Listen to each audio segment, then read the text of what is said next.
You! You're not deaf.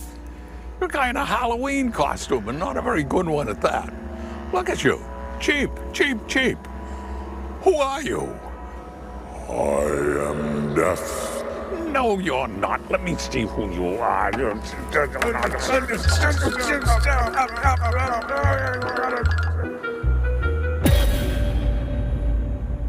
You are death. Told you so. Then I'm dead. Where are we? Is this heaven or is this hell? This is actually Manchester. I've died and gone to Manchester? Why Manchester? Well, it was the only thing available at the time, given the circumstances. Well, it's not good enough. I want another opinion. I want to talk to your supervisor. Oh, you have just made a terrible mistake. But I gotta say, you have guaranteed that you will not stay in Manchester. Good. Where am I going? Oh, we are now sending you to Concord. No! And not just Concord. You will now be in the New Hampshire State Legislature. Eternity in the House of Representatives. No!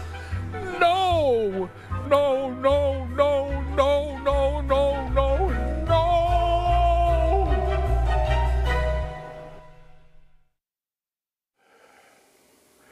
It was the night of the summer solstice, June 21st, 1937, 3 o'clock in the morning, Monday. Dr. Frank Sickles was on his way home to Pennacook after a difficult night at the state hospital there in Concord. There'd been an emergency with an inmate heart attack. The inmate had survived, but Dr. Frank had been up and working 14 straight hours. That night, his was the only car on the road. As he passed the Old North Cemetery, a figure appeared at the gate and ran right into the road. He, of course, slammed the brakes of his 1936 Lincoln Zephyr, but it was too late. He hit the woman square on. But just as he hit her, as it would, time slowed down, and through the windscreen, the woman, as she came up over the bonnet, made eye contact with the good doctor. And he recognized her. It was the Princess Caroline de Faucigny-Lusange. No doubt about it. And she was smiling. But see, the problem was, the princess was dead. She had been dead now for 8 months. As the car hit her, there was this whoomp sound like a pillow slamming on a bed, and then the soft, sad wail that trailed off like it was moving far away, and then the inside of the windshield fogged up, and there was a very, very faint smell of perfume. Well, Dr. Frank pulled the car over, of course, ran back, looked up and down the road. Nothing, no sound, no victim, no damage to the car. "Hello?" he yelled. "Where are you?" That was the very first time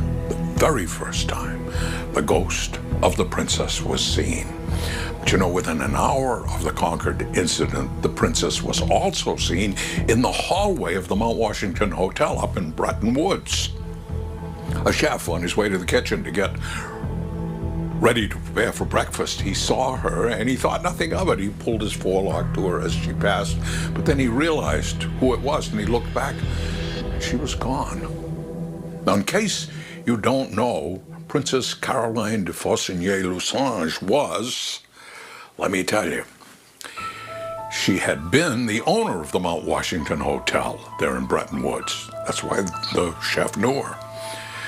At the time of the construction of the Mount Washington, the princess was the second wife of the man who built it, Joseph Stickney. He was a coal and railroad magnate and a millionaire from Concord.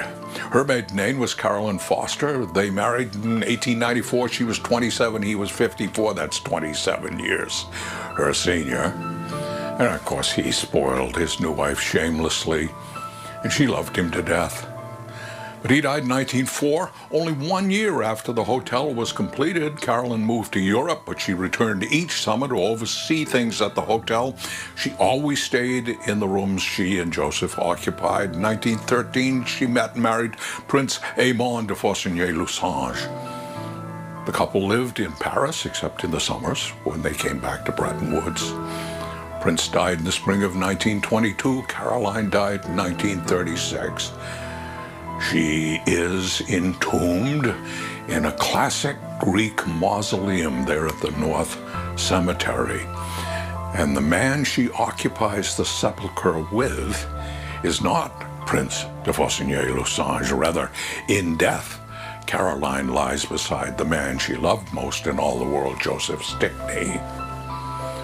Her ghost, by the way, still haunts the Mount Washington. Her spirit has been seen more times than any other ghost in New Hampshire, maybe all of New England. Almost always they see her on the summer solstice. Why the solstice? Well, because it's the start of the season, of course.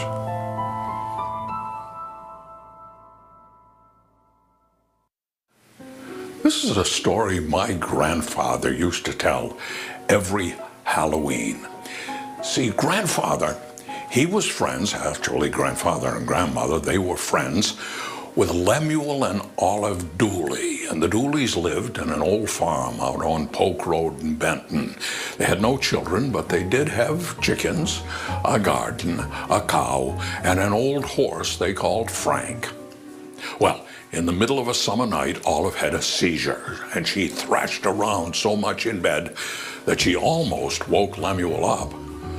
Next morning, Lem did get up, went out, milked the cow. When he came back, Olive was still in bed, so he went to wake her. "Oh, geez," Lemuel said, "Olive's dead." "Dang," he said.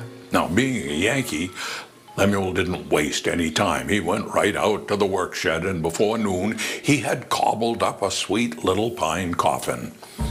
Lem then went back into the house and took the feather comforter off the bed and went back and lined the box with it. He then carried Olive out and put her in the box, and she looked nice. Being summer, it was still light, and he loaded the coffin on the wagon and hitched up the wagon to the horse called Frank, and they started for the old cemetery. He figured he would have enough time to dig the grave before total darkness set in. So Frank and the horse started the last journey for Olive Dooley. Well, they approached the old family cemetery. They were on Church Hill, and at the gate, Frank the horse pulled one of the rear wheels of the wagon over a small square of granite, and the wagon bucked, and Olive and her coffin fell off onto the ground. The cover of the coffin wasn't nailed on yet because Lemuel was going to say a final goodbye to his wife before he put her in the ground. Well, the coffin landed with a bang, and Olive sat up. She wasn't dead after all. Wonderful, Lemuel thought. I won't have to make my own supper tonight.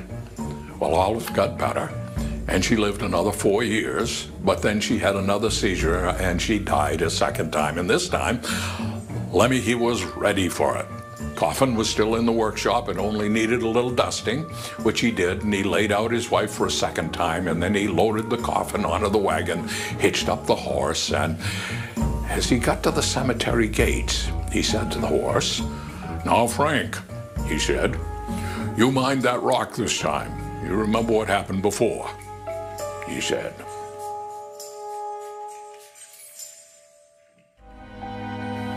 They expected to find one body, but they found the bodies of hundreds. I'll tell you the story. Binky's friend comes back from the dead to address town meeting. I'll tell you the story on Fritz Weatherby's Haunted New Hampshire.